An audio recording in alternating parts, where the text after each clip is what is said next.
Hello everyone, कैसे हैं आप लोग। स्वागत है आपका अपने channel knowledge of all nursing पर। साइकोलॉजी जो कि बहुत जल्दी समझ में नहीं आती, जिसको हम पढ़ाने के लिए और आसान बनाने के लिए आए हैं। देखते हैं साइकोलॉजी की third unit mental health and mental hygiene. इसमें हमने फर्स्ट पार्ट बनाया था, जिसमें हमने देखी थी कि मेंटल हेल्थ और मेंटल हाइजीन की डेफिनेशन क्या है, कॉन्सेप्ट क्या है और करेक्टरिस्टिक क्या है मेंटली हेल्दी पर्सन के। आज हम देखेंगे पार्ट टू में देखेंगे warning sign of poor mental health, promotive and preventive mental strategies, mental health services.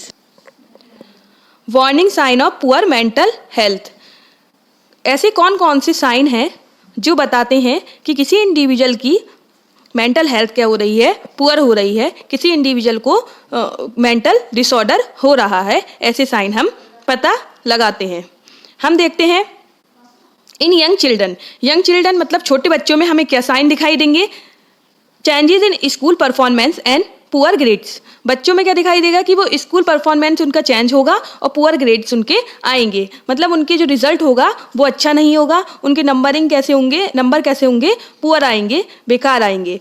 और फिर क्या है, एक्सेसिव वरिंग और एंजाइटी। उनको ज़्यादा क्या होगी, बहुत ज़्यादा चिंता होगी, और एंजाइटी मतलब फियर, उनकी बहुत ज़्यादा उनको चिंता होगी और एंजाइटी फील होगी। Hyper activity and nightmares. वो कैसा बिहेव करेंगे, हाइपर एक्टिव बिहेव करेंगे, और उनको नाइटमेयर्स मीन्स उनके बुरे बुरे सपने आएंगे। और disobeys, aggressive and temper tendency behaviour. वो कैसा बिहेवियर शो कराएंगे, डिसओबे मतलब उनका वो कैसा करेंगे, किसी का कहना नहीं मानेंगे और अपनी ही वो करेंगे। और अग्रेसिव बिहेवियर शो करेंगे मतलब वो कैसा गुस्सा करेंगे, गुस्सा दिखाएंगे। और टेम्पर टेंड्रम्स बिहेवियर शो कराएंगे। टेम्पर टेंड्रम्स मतलब होता है कि फिजिकली या वर्बली वो क्या कर सकते हैं, गुस्सा कर सकते हैं, वो किसी को मार सकते हैं, चीज़ें फेंक सकते हैं या बुरा भला बोल सकते हैं, ऐसा वो बिहेव शो करेंगे। अब आता है हमारा in older children and adolescent. Older children में और एडोलिसेंट में क्या वो वार्निंग साइन हमें दिखाई देंगे। फर्स्टली हम देखते हैं अब्यूज ऑफ ड्रग्स, एल्कोहल। जो बच्चे होंगे जो 18 साल से नीचे होते हैं वो क्या करेंगे, ड्रग्स को या एल्कोहल को अब्यूज करेंगे। और सेकंड है inability to cope with daily problems and activity. वो क्या करेंगे, कोई भी डेली प्रॉब्लम्स आएगी उसको भी सॉल्व नहीं कर पाएंगे, उससे भी वो कोप अप नहीं कर पाएंगे, वो इनेबल हो जाएंगे और कोई भी एक्टिविटी करने में, जो रोज़मर्रा की कोई भी एक्टिविटी होगी उसको भी वो नहीं कर पाएंगे। अब आता है हमारा changes in sleeping and eating problem. उनके सोने में और उनके खाने में चेंजेस आएंगे, ना वो सही से सो पाएंगे और ना ही वो सही से खा पाएंगे। फिर क्या आता है long lasting negative mood often along with poor appetite and thoughts of death. उनका बहुत लंबे टाइम तक क्या दिखाएंगे, वो नेगेटिव मूड होगा उनका। और अक्सर क्या देखने को मिलती है, पुअर एपेटाइट। एपेटाइट मतलब होता है भूख लगना, और पुअर लग जाता है तो इसका मतलब होता है उनको ना ही भूख लगेगी और ना, और क्या आएंगे, उनके थॉट्स आएंगे डेथ के थॉट्स। मतलब वो सोचेंगे कि मैं सुसाइड कर लूँ, और उनको ऐसी सुसाइड की फीलिंग आने लगेगी। फिर आते हैं, इसमें देखने को मिलता है फ्रिक्वेंट आउटबर्स्ट ऑफ एंगर। क्या देखने को मिलेगा उनको, आउटबर्स्ट ऑफ एंगर, उनको इतना गुस्सा आएगा बहुत ज़्यादा। उनको इसमें वार्निंग साइन क्या दिखाई देगा हमें कि वो लोग बहुत ज़्यादा गुस्सा करेंगे और बार बार वो गुस्सा करते हैं छोटी छोटी बात पर। अब आता है कि इन अडल्ट। अब अडल्ट में क्या हमें वार्निंग साइन देखने को मिलेंगे, कंफ्यूज थिंकिंग। उनकी थिंकिंग क्या होगी, कंफ्यूज होगी, वो सही से सोच भी नहीं पाएंगे। लॉन्ग लास्टिंग सैडनेस एंड इरिबिलिटी, और वो लंबे समय तक कैसे रहेंगे, सैडनेस रहेंगे मतलब अनहैप्पी रहेंगे। और इरिबिलिटी शो कराएंगे। इरिबिलिटी मतलब हर एक छोटी छोटी बात पर इरिटेट होते रहेंगे। Extreme high and low in mood, और क्या दिखाई देगा, मतलब उनको बहुत ज़्यादा, कभी वो हाई मूड पर होंगे, कभी उनका लो मूड होगा। सोशल विड्रॉल, वो क्या होंगे, सोशली या सोसाइटी से विड्रॉल हो जाएंगे, ना किसी से सही से कम्युनिकेशन करेंगे, सिर्फ अपने में ही रहेंगे, अपने में ही आइसोलेट रहेंगे। स्ट्रॉन्ग फीलिंग ऑफ एंगर, उनका गुस्सा क्या होगा, बहुत ज़्यादा वो अपना क्या दिखाएंगे, गुस्सा दिखाएंगे। डिल्यूजन और हेलुसिनेशन। डिल्यूजन मीन्स होता है रॉन्ग बिलीव करना। वो क्या करेंगे, रॉन्ग बिलीव करेंगे कि मेरे जो लव्ड वन है मुझे मार डालेंगे, मेरे खाने में जहर मिला देंगे। वो क्या करने लगते हैं, रॉन्ग बिलीव करने लगते हैं। और हेलुसिनेशन का मतलब होता है कोई भी चीज़ ना होकर, कि कोई सा भी ऑब्जेक्ट ना होकर वो चीज़ उनको दिखना, कि कोई वहाँ खड़ा है, कोई मुझे छू रहा है, कोई मैं किसी को देख रहा हूँ, ऐसा क्या करने लगते हैं, वो बिलीव करने लगते हैं। कोई भी चीज़ नहीं होती है वहाँ प्रेजेंट, फिर भी वो उनको वो चीज़ दिखाई देती है। Increase in ability to cope with daily problems and activities. वो क्या करेंगे, उनकी जो डेली प्रॉब्लम्स होंगी उसको भी वो सॉल्व नहीं कर पाएंगे, उससे भी वो कोप अप नहीं कर पाएंगे, और जो उनकी डेली एक्टिविटीज़ होंगी उसको भी वो करने में इनेबल होंगे, उसको भी वो नहीं कर पाएंगे अपनी डेली की एक्टिविटीज़। थॉट्स ऑफ सुसाइड, उनको क्या आएगी, कैसी फीलिंग आएगी, उनको सुसाइड की फीलिंग आने लगती है। Abuse of drug and alcohol, वो क्या करने लगेंगे, ड्रग्स को या एल्कोहल को अब्यूज़ करने लगते हैं। ये कहते हैं हमारे वार्निंग साइन थे। अगर किसी को मेंटल डिसऑर्डर हो रहा है या मेंटल इलनेस हो रहा है, उसके क्या है ये warning sign. Promotive and preventive mental strategies, ऐसी कौन कौन सी स्ट्रेटजीज हैं जो मेंटल हेल्थ को क्या करती हैं, प्रमोट करती हैं और मेंटल इलनेस से प्रिवेंट करती हैं, आज हम पढ़ेंगे। फर्स्ट क्या है, primary prevention. Primary prevention it seeks to prevent the occurrence of mental disorder by strengthening individual, family and group coping abilities. इसमें क्या करना होता है, जो मेंटल डिसऑर्डर है उससे लोगों को प्रिवेंट करना होता है। हम इंडिविजुअल को, फैमिली को, ग्रुप को क्या कर सकते हैं, एबिलिटीज़ हम दे सकते हैं। कैसी, कोपिंग एबिलिटीज़, कि कोई भी अगर उनको प्रॉब्लम हो खुद क्या कर सकें, उससे निकल सकें, उस प्रॉब्लम को खुद सॉल्व कर सकें, उनको ऐसी हमें स्ट्रेटजीज या एबिलिटीज़ देनी करनी होती है।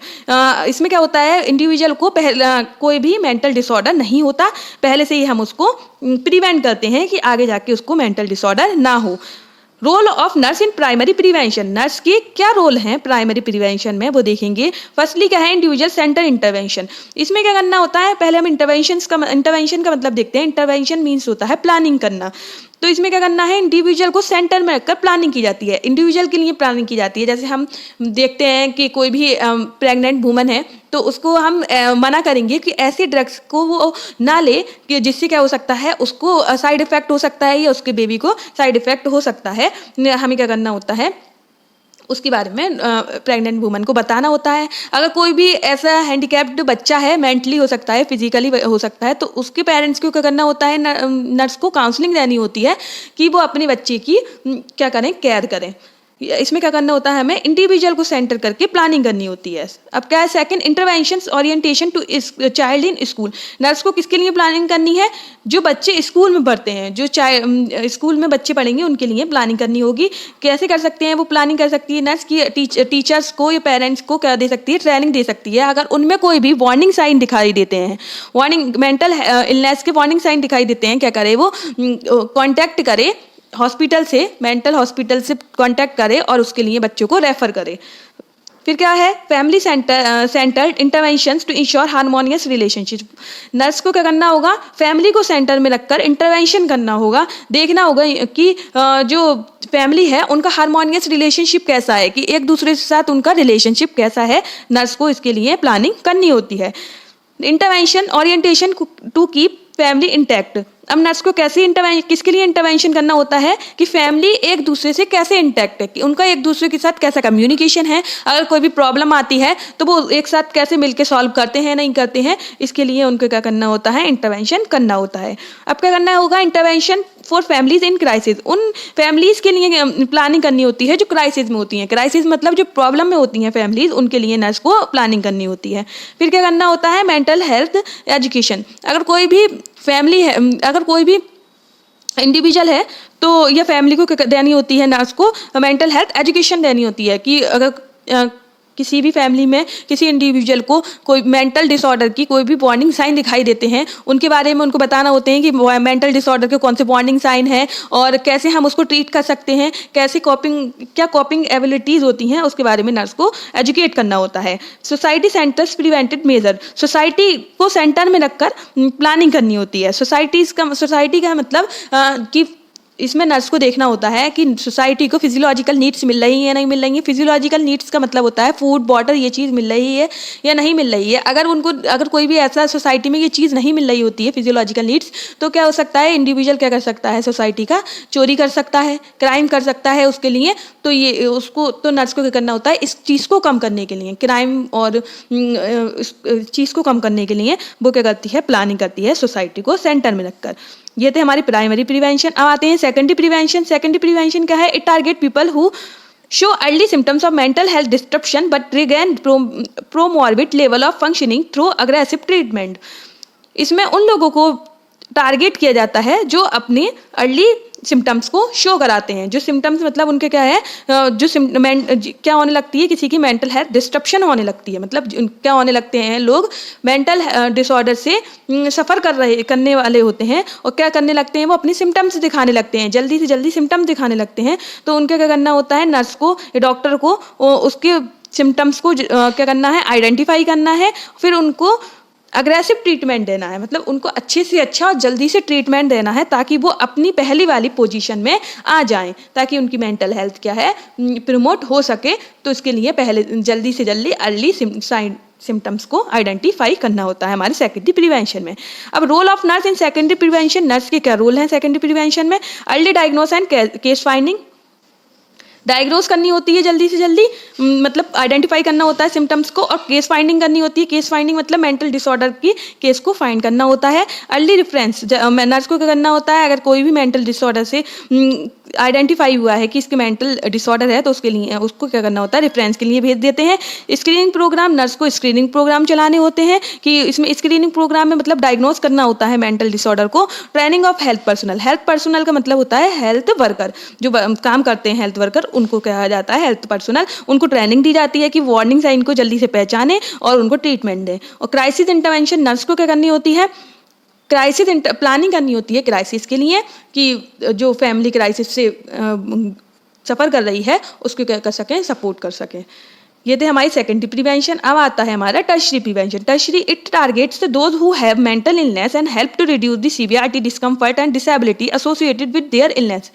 इनमें उन लोगों को टारगेट किया जाता है जो मेंटल इलनेस से सफ़र कर रहे होते हैं, जिनको क्या होती है, मेंटल डिसऑर्डर होती है, और उनकी हम मेंटल डिसऑर्डर को सही नहीं कर सकते। इसमें बस हम क्या कर सकते हैं, उनकी मेंटल डिसऑर्डर को की सीवियरिटी को कम कर सकते हैं, उनके डिस्कम्फर्ट को कम कर सकते हैं, और उनकी डिसेबिलिटी को कम कर सकते हैं। उनको पहली वाली पोजीशन में नहीं ला सकते, बस उनकी सीवियरिटी या डिस्कम्फर्ट या डिसेबिलिटी को हम रिड्यूस कर सकते हैं। अब role of nurse in tertiary prevention, nurse के क्या रोल हैं टर्शरी प्रिवेंशन में? फर्स्टली हम देखते हैं family member should be involve actively in treatment programme. Nurse को क्या करना है, अगर उनको ट्रीटमेंट दिया जा रहा है तो उनकी फैमिली मेंबर को इन्वॉल्व करना है कि वो एक्टिवली उनकी फैमिली मेंबर ट्रीटमेंट में शामिल रहें। ये नर्स को ध्यान रखना होता है। अब सेकंड क्या है, there are wide range of services that need to be provided to patient as part of tertiary programme. Nurse को क्या करना होगा, ऐसी वाइड रेंज में सर्विसेज देनी है, जो मेंटल डिसऑर्डर से सफ़र कर रहे हैं उनको ज़्यादा अच्छे से अच्छी सर्विसेज देनी है, और क्या करनी है, अच्छे से अच्छा ट्रीटमेंट देना है उनको। ज़्यादा से ज़्यादा जैसे हम दे सकते हैं, नर्स उनको दे सकती हैं, थेरेपीज दे सकती हैं, ईसीटी दे सकती हैं। ईसीटी का मतलब होता है इलेक्ट्रो कन्वर्जन थेरेपी। इसमें क्या दिया जाता है, शॉक दिया जाता है, ये इलेक्ट्रिसिटी पास करी जाती है ताकि उनके न्यूरॉन जो हैं वो अच्छे से काम कर सकें। ये थे हमारे टर्शरी प्रिवेंशन। हमारी प्रोमोटिव या प्रिवेंटिव स्ट्रेटजीज 3 तरह की थी, प्राइमरी प्रिवेंशन, सेकेंडरी प्रिवेंशन और टर्शरी प्रिवेंशन। अब आगे हम देखते हैं मेंटल हेल्थ सर्विसेज। अब ऐसी कौन कौन सी सर्विसेज हैं मेंटल हेल्थ के लिए, अब हम देखेंगे। Mental health agencies, there are 46 mental hospitals in the country with bed availability of 20,893 in government sector. In the private sectors there are 5,096 bed. हमारे इंडिया में या हमारी कंट्री में मेंटल हेल्थ हॉस्पिटल कितने हैं, 46 जो है मेंटल हॉस्पिटल्स हैं, और उसमें बेड कितने हैं? गवर्नमेंट सेक्टर में हम देखें तो 20,893 बेड हैं, और प्राइवेट सेक्टर में देखें तो 5,096 बेड हैं मेंटल हॉस्पिटल में। अब क्या है, government at national level mental health agencies, voluntary organisation. हम गवर्नमेंट नेशनल लेवल पर देखें तो हमारी आती है voluntary organisation. Voluntary organisation can specially play in important role in developing suicide prevention and crisis support, formation of self help of families. Voluntary organisation क्या होती हैं, जो खुद चलती हैं, ऑटोनॉमस चलती हैं, वो वाली क्या होती हैं, हमारी ऑर्गेनाइजेशन होती हैं। ये कैसा किसके ट्रीट के लिए काम करती हैं? सुसाइड प्रिवेंशन, मतलब उन लोगों को प्रिवेंट करती हैं जो सुसाइड करने की ट्राई करते हैं या फीलिंग रखते हैं, उनको प्रिवेंट कराती हैं सुसाइड से। और क्राइसिस सपोर्ट, और जो क्राइसिस जो फैमिलीज हैं क्राइसिस से सफ़र कर रही होती हैं, उनको क्या करती हैं, उनका सपोर्ट करती हैं, उनको साइकोलॉजिकल सपोर्ट देती हैं। और सेल्फ हेल्प ऑफ फैमिलीज, और फैमिलीज क्या है, खुद की अपनी मदद करें ऐसा उनको फॉर्मेशन करती हैं कि अगर कोई भी प्रॉब्लम आ रही है फैमिली में, वो खुद अपनी प्रॉब्लम को सॉल्व करें, ऐसी उनमें एबिलिटीज़ या कैपेसिटी फॉर्मेशन कराती हैं। हैं। ये थी हमारी मेंटल वॉलंटियर ऑर्गेनाइजेशन। अब आती है हमारी नॉन गवर्नमेंट ऑर्गेनाइजेशन एनजीओ, जिसको हम एनजीओ के नाम से भी जानते हैं। एनजीओ तो आज सबने सुना होगा। NGO are recognised by government as non profit और welfare oriented organization which play a key as advocate services providers activities and researchers on a range of issues pertaining to human and society development।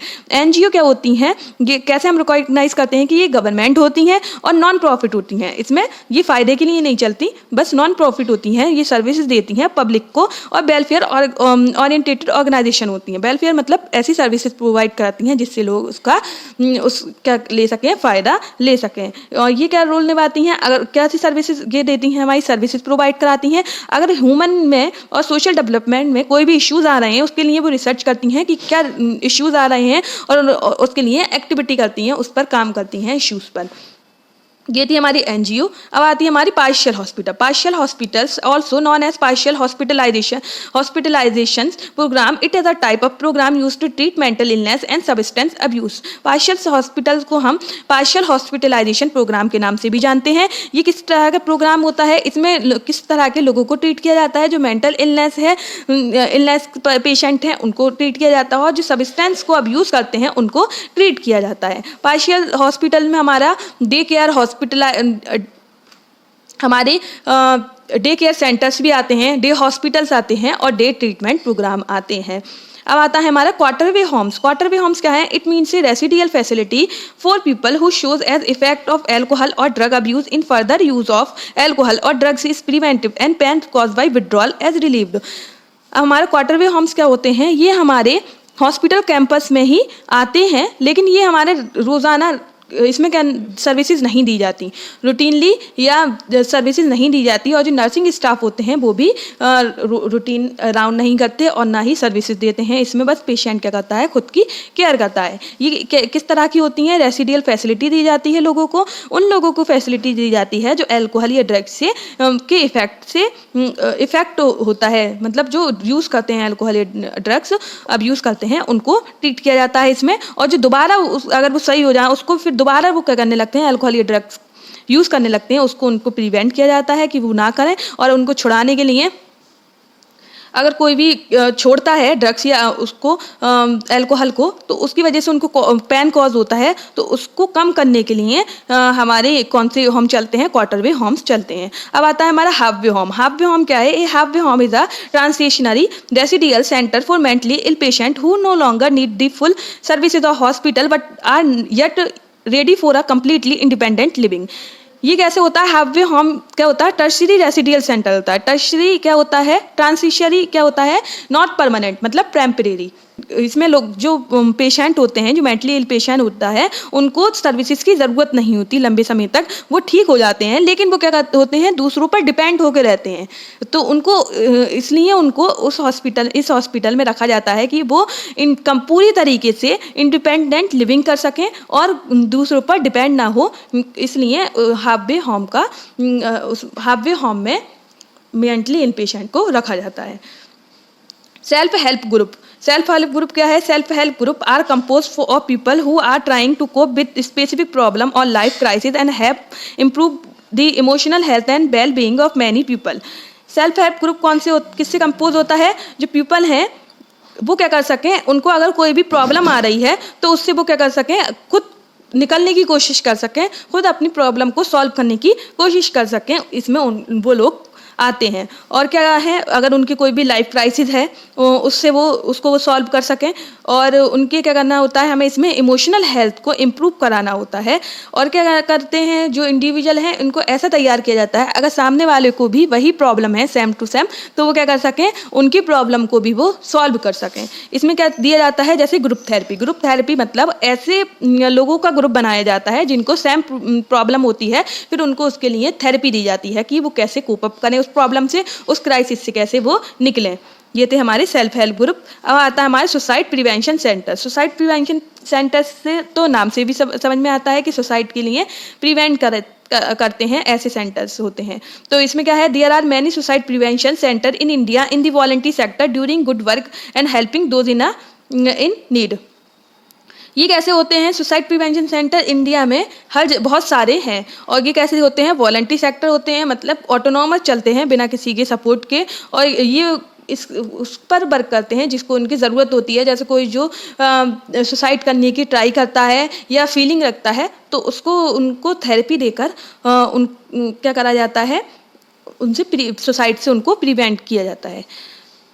ये थे हमारे mental health services. यहीं हम video and करते हैं। अगर आपको वीडियो अच्छी लगी हो तो लाइक करें, शेयर करें, सब्सक्राइब करें।